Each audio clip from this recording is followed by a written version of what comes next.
I need you to understand something before I begin. I'm not telling you this story because it makes me look brave. I'm telling you because for 6 minutes in the jungles of southern Thailand, I was already dead in my own mind. I was 26 years old, fresh off my doctoral fieldwork, and convinced that the past was the most dangerous thing I'd ever have to deal with. Broken pottery. Unstable trenches. The occasional territorial macaque stealing our food. I was an archaeologist, not an adventurer. My world was measured in brush strokes and carbon dating. We were working near the edge of Khao's lowland rainforest, where limestone karsts rise like broken teeth out of the earth and the air hangs so thick it feels chewable. It was late monsoon season. The mornings smelled like wet bark and decaying leaves. By afternoon, steam rose from the ground in shimmering waves. Everything was alive. Everything was breathing. Our team had been mapping what we believed to be remnants of a small trade outpost, ceramic fragments that suggested contact routes between coastal communities centuries ago. Nothing glamorous. No golden idols. Just soil, shards, and sweat. That morning began gently. Too gently. The sky was overcast but bright, the canopy filtering sunlight into a green glow. Cicadas buzzed in uneven pulses. Somewhere deeper in the jungle, a gibbon called out, its echo stretching like a siren. My boots sank slightly with each step as I walked alone toward a flagged grid section about 50 meters from the main dig. I remember thinking how quiet it felt compared to the day before. Not silent. Just restrained. Like the jungle was listening. I knelt beside a shallow trench we'd scraped open the previous afternoon. The soil there was darker, rich, almost black, and smelled metallic when disturbed. I set down my tools, wiped my forehead with the back of my wrist, and leaned forward to brush away loose sediment from what looked like the curved edge of a ceramic rim. That's when I heard it. A sound so soft it barely existed. A dry, sliding whisper. At first, I thought it was a leaf shifting. The forest floor was layered with them, slick, decomposing, sticking to everything. I paused, brush hovering midair. The sound came again. Closer. I didn't turn immediately. And I don't know why. Maybe it was instinct telling me not to move fast. Maybe it was denial. In archaeology, you're trained to move slowly, deliberately. Quick movements break fragile things. But this wasn't fragile. When I turned my head, I saw only a curve of something darker than the soil, half hidden beneath a rotting palm frond. My brain didn't register it right away. It looked like a root. Then the root moved. The hood flared with a sudden, fluid expansion, and I swear to you the world narrowed into a tunnel. A king cobra. Large. Thick-bodied. At least 3 meters long. Its scales were olive black, catching the filtered light in dull flashes. The hood bore faint pale markings like ghostly eyes staring back at me. We'd been briefed about snakes. Of course we had. Thailand is their territory. But knowing something exists and seeing it rear up in front of your face are two completely different realities. It lifted higher. Higher than I expected. Its head rose almost level with my chest though I was kneeling. And then it exhaled. A low, guttural hiss that vibrated through my ribs. My heart slammed so hard I felt it in my throat. Every instinct screamed to leap back. But I remembered one thing our local guide had drilled into us: sudden movement triggers a strike. So I froze. I slowly raised my hands, palms outward, not in surrender but to make myself appear larger. My breathing became loud in my own ears. Inhale. Slow. Exhale. Slower. The cobra swayed gently, hood wide, tongue flicking. Testing the air. Testing me. I could smell it now, musky, sharp, mixed with damp earth. I whispered to myself, "Don't run. Don't run." King cobras don't always strike immediately. They prefer to intimidate. But if they feel cornered, if they think you're a threat. My left knee shifted involuntarily in the mud.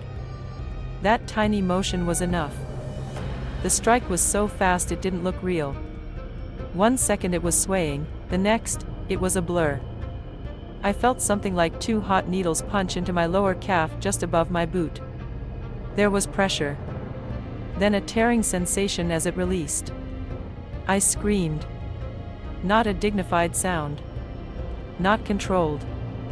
Raw. The cobra recoiled but didn't retreat.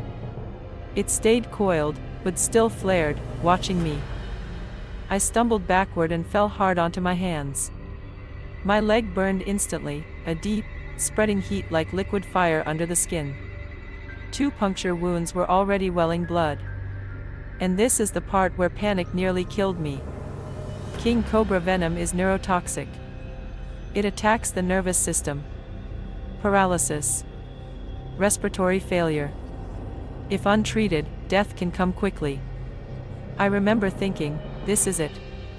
I'm going to suffocate in the dirt over broken pottery. But I wasn't alone in the jungle. My team was 50 meters away. I forced myself to stop screaming and started shouting words instead. Snake. Bite. Help. The cobra, disturbed by the noise, finally lowered its hood slightly and began to glide away into the undergrowth. I didn't wait to watch it disappear. I grabbed my bandana from my back pocket with shaking hands. Training kicked in, not perfectly, but enough. You don't cut the wound. You don't suck the venom. You don't apply a tight tourniquet. You apply pressure immobilization. I wrapped the bandana firmly, not tight enough to stop blood flow, but snug, above the bite site. Then I took off my boot with difficulty and wrapped another strip of cloth around the lower leg to limit muscle movement. The key is slowing lymphatic spread. Not blood. Lymph. My fingers felt clumsy already. Or maybe that was fear. By the time 2 of my colleagues crashed through the foliage toward me, my vision had started to narrow at the edges. King Cobra, I said. I remember how strange my voice sounded. Detached. Like someone else speaking through me. They helped me lie flat. One of them, Arun, our local assistant, immediately recognized the severity. He tightened the bandaging carefully and splinted my leg using a digging tool and a straight branch to immobilize it completely. Don't move, he kept saying. Don't move at all. I tried to focus on breathing. Slow. Even. But within minutes, the venom began its work. My lips tingled first. Then my fingertips. It felt like static electricity crawling under my skin. My jaw grew heavy. Swallowing became difficult. I remember the jungle sounds fading, as if someone was turning down the volume of the world. Cicadas. Birds. Even my colleagues' voices seemed distant. We were too far for an ambulance to reach directly. They had to carry me to a small clearing where a vehicle could access the dirt road. Every bump during the stretcher carry felt like a pulse of fire up my leg. I tried not to cry because crying meant faster breathing. Faster breathing meant faster circulation. Halfway to the clearing, my chest tightened. This is the part one hates remembering. I couldn't draw a full breath. It was like there was a glass wall inside my lungs. I tried again. Shallow. Incomplete. My diaphragm wasn't responding properly. Neurotoxin. My mind began racing in fragmented thoughts. I thought about my mother back home, who believed archaeology was safe academic work. I thought about unfinished thesis chapters. I thought about how stupid it was that I'd admired the jungle's beauty minutes before it tried to kill me. Stay with us, someone shouted. I focused on counting breaths.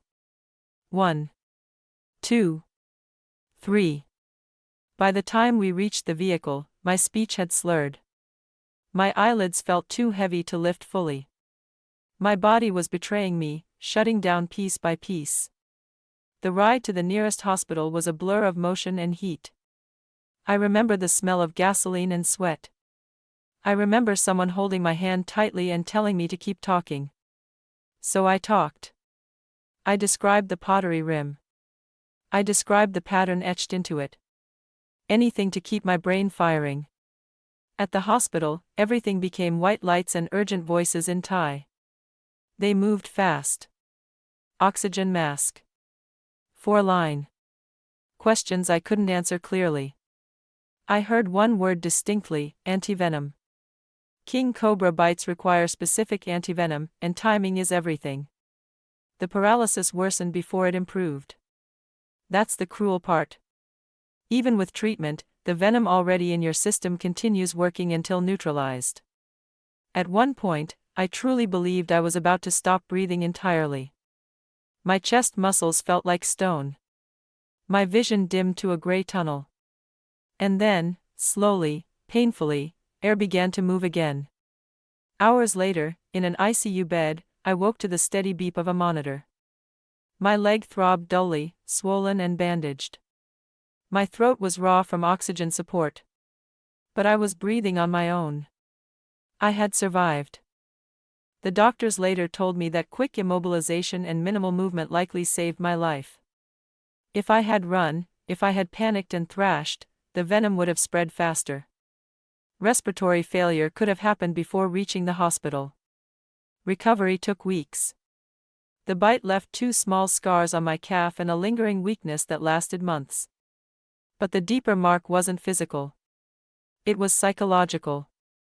For a long time, I couldn't close my eyes without seeing that hood flare open in front of me.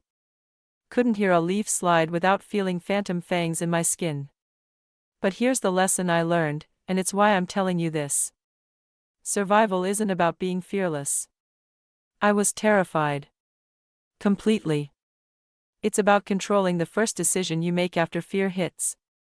In the jungle, panic is louder than any predator. If I had run, I might not be here. If my team hadn't known basic snakebite protocol, I might not be breathing. Respect your environment.